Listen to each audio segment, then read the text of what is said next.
Morning and aloha. Welcome to Just Talking 24, page 31. This morning it's going to be a little bit different. This past weekend, I was given the dubious honor and pleasure of delivering the eulogy for my uncle. And I say pleasure because it is a pleasure. You get to um, speak the praises of a person.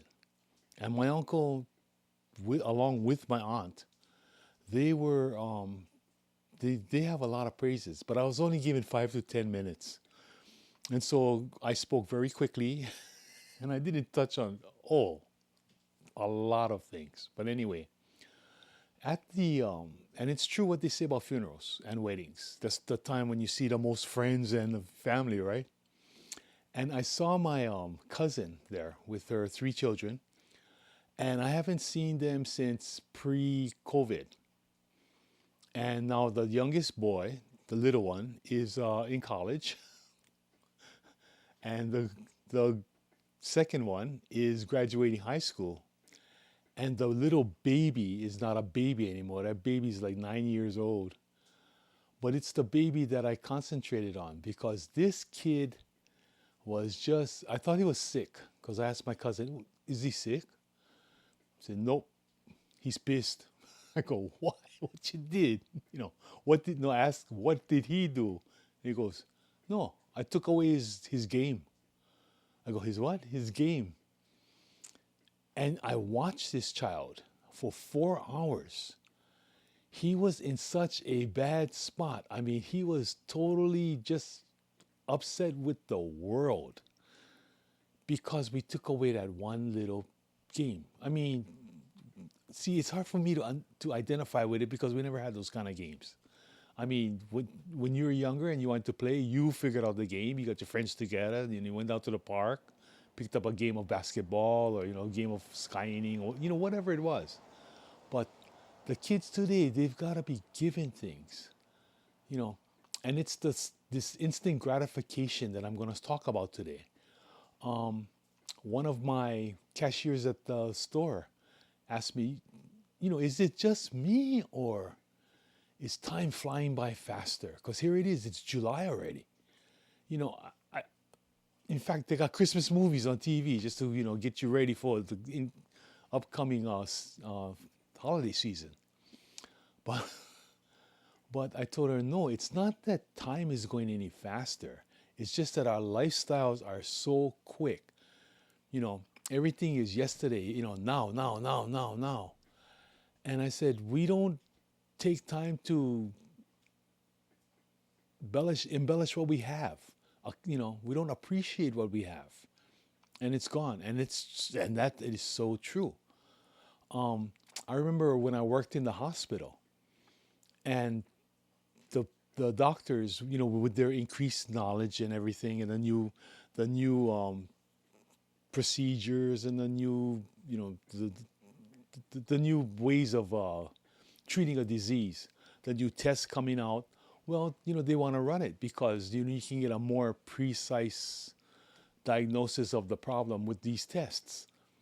Well, a lot of times we have to send the tests to the mainland. And it makes sense. I mean, our population is like 1.4 million. And this type of test doesn't come along once, very often. And the equipment and the personnel it takes to run a test like that is very, very expensive. Whenever you put medical care, health care in front of anything, you raise the price exponentially. It just goes up there. And so my patients would get all upset when they said, they're going to be in the hospital because they want them in the hospital. But the thing is, we got to wait for the test results to come back. And they said, well, how long is that going to take? And I said, what the doctor told you. Oh, you told me 10 days to 2 weeks. I said, okay, yeah. He goes, how come it takes so long? I said, okay, for one thing, I don't know what kind of test it is. Okay. It's a blood test. But I don't know what they're testing for, a particular enzyme or maybe even going down to the DNA. I don't know. I said, but something that exact, you have to have big bucks equipment. the technicians running it are very well trained. They make big bucks too. Now, because it's so expensive, it's not cost effective. In other words, it ain't worth it to have an established like that in Hawaii because it's just too much money. So what do? You make one spot in California, or well, this one was Arizona, I think. But that one facility will service California, Oregon, Washington, the entire West division, West area. And I said, and then because you get all these people coming in, like, I don't know how many are coming in a day, but one person, can't do all of them instantaneously. You gotta wait in line. It's first come, first serve.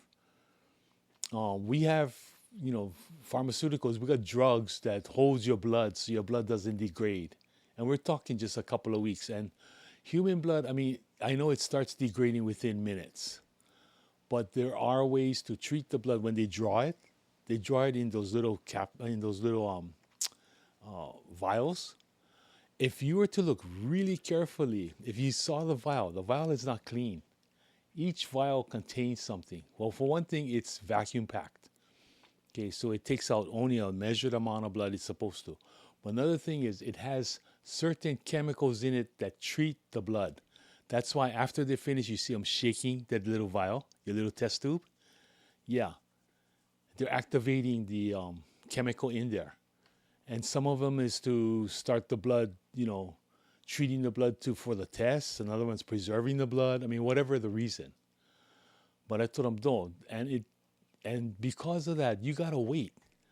I mean, getting the results back is instantaneous. As soon as they get back, boom, it goes in the computer system. It goes right into our computer system at the hospital or the doctor's office or whatever. And he gets instantaneous results. But it's getting the results. And the people, because of, I blame television. You may not remember Marcus Welby, MD, all the doctor shows. Yeah, in 1 hour, the person is fine. And then the person gets affected by the disease. Then the person gets taken to the hospital. He gets diagnosed. He gets treated. And he becomes well. And he goes back to his loving family and friends, And that was in an hour. So we get used to this. Hey, it's only going to take an hour, But the sad truth about that is it takes a while, and we're used to do that in our whole lives. My brother came up the house week before last, and as usual, well, me and my brother, we never got along. We were different. How different? Okay, we're 8 years apart. Okay, so that's one difference. But he went to the same elementary, intermediate, and high school that I went to. And I'm pretty sure I've told you this before, but it's worth repeating. And at the at the school, I asked them, do you remember my brother?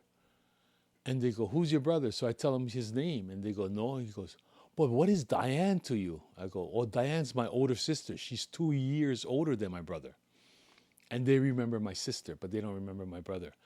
My wife's aunt and my brother graduated in the same class, same school, and she didn't know him. I mean, it's just like that. You get some kids that stand out and some kids that are just part of the wallflower, they call them. And that was my brother. And so he and I are totally different. Like, just like me, I'm the wall. I'm not the wallflower. I'm the wall. If you ask anybody from 71 through 75 that went to my high school, you ask them my name, and they either heard of me or they know me. Yeah, I was the wall. I wasn't the wallflower. But so we have differences of opinions, and he is brainwashed by our local politics and our local news media and everything. I mean, he actually believes that man has the power to control the climate. The climate warming, the Yeah, the earth warming and all that. Yeah, he actually believes that man does that. I said, no, man wish he could do that. Man don't have that kind of power. You know, it's like evolution and creation. But that's another talk later on. That one is fun. That one's real easy.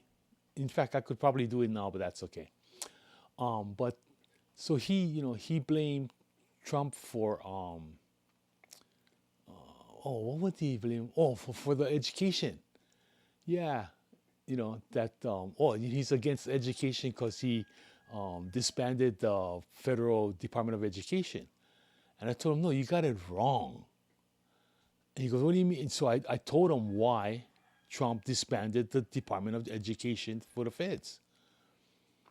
And afterwards, I said, then he said, oh, that's one thing with my brother. I mean, you can talk to him sometimes, not very often, but sometimes I can get through that thick head of his, and he will see my point. But if not, no matter what you tell him, I'm wrong. No matter how much sense you make, I'm wrong. And that's why he and I don't argue very often, because you can't argue with the guy, because, well, he's older and he knows it. He knows better. And then I point out his goof up and he goes, well, nobody's perfect. Yeah, yeah. But anyway, and I was explaining to my brother, and he's another one, instant gratification. And I'm old school, like these cooking shows on TV. In 20 minutes, they make meals, multi, different course meals. My Portuguese bean soup takes me 3 days, okay?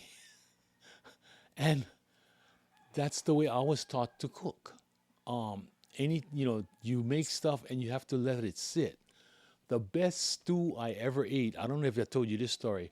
My friend Dennis, his grandmother and grandfather lived in Punalu'u on the other side of the island.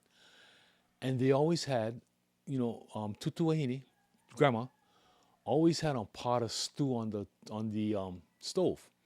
Never went in the refrigerator, never needed it. And all you did was when the thing went down, you just added more, added more, added more.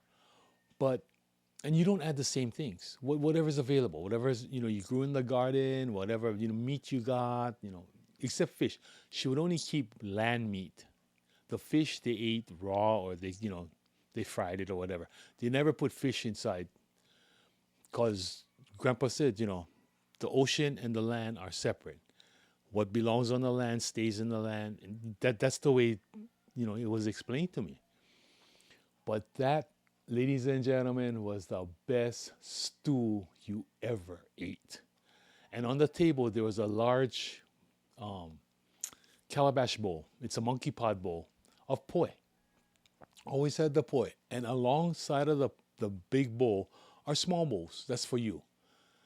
And you just use the spoon and you grab your poi and you eat stew and poi. When you came over to the house, we would go over to the house. My friend would call and goes, we coming up because we're going to go diving. You guys need anything? And if, grandma wanted something, whatever they wanted, we pick it up on the way out, drop it off at the house, change clothes, go to the beach, do our diving, then come back after we finish, put the cooler on the porch, and then grandpa and grandma, whatever they want to take, they can take from the cooler. We got all kind of stuff in there, whatever they want, and then we would take a shower and change and head back into town. That's one of the things we used to do. But her stew it was always cooked yet never cooked.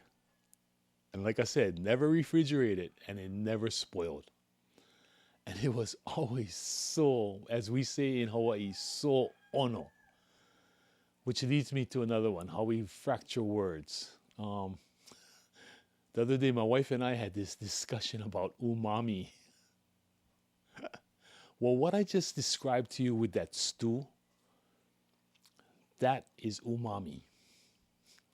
Okay, umami is more, like how some languages, like when we say aloha in Hawaii, aloha means so many things. It can mean hello, It can mean goodbye. It can mean love. It can mean care. I mean, it's how it's used in context. One word, many meanings. Okay. Umami has a meaning, but the meaning is much more than how the white man uses it. The white man uses the word umami to in synonymous with flavor. I've heard him even say it. Ooh, the umami flavor. And I go, what does umami taste like? Umami is not only the flavor of the dish, but in it you taste the love. In it you taste the tradition. In it you taste the generations it took to achieve this flavor. That is the umami. Like grandma's stew. It's that is umami. That is the tradition. Well, that is the meaning of umami. And the people today, I mean, once white man gets it, oh, there it goes. Like when I was growing up, the beef cuts, we had neck bones. Neck bones were cheap, and what did we use them for? Soups. That was soup bone, and then even soup bones are expensive if you can find them. But neck bones with the meat on top, that was some of the most tenderest meat. And then we had flank steak. Why? Nobody wanted flank steak. Flank steak was throwaway. Tri-tip. Tri-tip was cheap until it catches on, and then there goes the price. Oxtail. Why did people use oxtail? Because nobody wanted the oxtail. That was throwaway stuff. That's stuff you give to the dogs. Nope. Now, oxtail is like $10 a pound, and they're only like this big. When I was growing up, that oxtail was almost 4 inches across. I mean, we had the bull, but another thing, mahi mahi. In the 60s and 70s, they'd have programs of these, great American fishermen, the sportsmen, and they'd catch these big 20 plus pound mahi mahis, take off the hook and throw them back in, because they were called dolphin fish, and people equated dolphin fish. They forget the fish. They only use the dolphin. Oh, I'm not eating flipper. Until they called it mahi mahi. Now, look at the price of mahi mahi. We used to get mahi mahi all the time. And it was cheap. And it tasted just like it tastes today. The wahoo. In Hawaii, wahoo is called ono. And the reason why it's called ono, and ono means delicious, okay, in Hawaiian. But the reason why it's called ono, because when you cooked it, it was ono. It was... We try to have a very simple lives over here. We call them as we see them. And so, but look at the price of that. They put them in the cans now. They can the wahoo. And those, I don't believe the schools are as big as tuna schools. So that's why the wahoo is so expensive. It's hard to catch. And they're not as plentiful as tuna. Although they do run in schools, the schools are not as big as tuna. But there's a market for them. Look at, snow crab. How expensive that is. And what you paying for? You're paying for shell. Even king crab, how expensive that is. And personally, between you and me, king crab doesn't taste, it's not that sweet. Give me a Dungeness anytime. Dungeness sweet. The blue crabs, that's a lot of work. That's a lot of shell. But it's a sweet meat, small sweet meat. And they're plentiful, so people still eat them. I prefer shrimp. Shrimp, and not because of the flavor, but because of the versatility of the ingredient itself. You can do a lot of things with shrimp. If you watch Forrest Gump, right? With Bubba. But it's true. You can't do a lot of things with shrimp. And it's a pleasurable bite. Yeah. But yeah, instant gratification. Gotta get away from that, man. And one of the things with my brother was that, he was complaining that Trump's plans aren't working. Yeah. And I told him, we're looking at 200 years of degradation of the US government. See, because our ways of life went like this up, and we're on the way down, but we've peaked already. We made, America was great, and it was. But I said, you don't start the degradation from here. You can start it from way back. I mean, there was corruption way back, last century, before last century, in the 1800s, they had corruption already.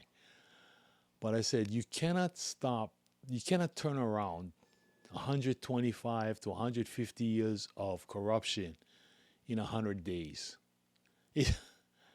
If you think they can, then brother, you more stupid than I thought you were. It's like my stew. It's like my soup. You gotta give it time. His plans are not for, they're for change. They are for change. But if we were to experience all those changes instantaneously, we would not be able to handle it, folks. I kid you not. You can't. It's like going forward and all of a sudden you put your car in reverse and expect the car to go reverse immediately. You wouldn't handle it. In fact, I think you probably suffer serious trauma injuries from smashing the steering wheel. Because remember now, you didn't hit anything, you just stopped, you went back. Your body's going at 40 miles an hour, then it goes at negative 30. That's an impact of 70 miles an hour with no airbags because you didn't trigger them off. Think about it. What kind of damage you can get at 70 miles an hour hit. But yeah, instant gratification. We gotta get away from it. We've gotta wait and let everything work in its own way, with its own pace. Set it in motion. Like when you plant a seed, you gotta watch the plant grow. Macadamia nuts take 7 years before you get your first nuts. Well, what if something happens in the 7 years? We don't know. But yeah, get away from the gratification and get the kids off those machines. We're raising a bunch of zombies out there. Look, 4 hours. He did nothing for 4 hours. Just sat there, and in Hawaiian we call that monku monku. That's a Japanese word for just sulking. Sour puss, wet noodle, whatever you want to call it. That's what he was for 4 hours. True, the age, yeah. 9 years old, yeah, you're at that age. But even then, it's just not, it's not right. Just saying, oh, it's the age. No, that doesn't excuse it. That might explain it, but it doesn't excuse it. But anyway, I hope this week is better. Nothing happening. Oh no, I'll be coming out with a new video, DIY video. First one. Yeah, it's called Cam's Clamp. Be on the lookout for it. That's all I'm gonna say. Cam's Clamp. And no, it's not a new chokehold for to subdue people. Although I'd love to show it to you, but it's called a figure 4 chokehold. Works wonders. But no, it's called Cam's Clamp, and I'll be filming it probably this weekend. So it'll probably come out sometime next week on YouTube. So if you can, please subscribe. Well, not to Cam's Clamp, because that's just this is just like a side place of my YouTube page. Jus Talkin 24 is what you want. Please like, subscribe, and tell your friends. Getting the extras, getting the subscribers one by one. Slow and tedious process, but just keep it up, keep at it. And thank you very much for watching. Love you guys. If you got anything, please. As you can tell, I'm running out of ideas. So please post it in the comments. Any question, anything you want to know. Maybe next week I'll talk about creation. Who knows? We'll see. What depends what comes up, what's coming up in the news and what's happening. But anyway, from then until now, just want to tell you all, ahui ho, malama pono. And always, from me to you, aloha. Love you. Have a great week. And be nice to each other, okay? And slow down. Slow down. Balance. Balance. Bye bye.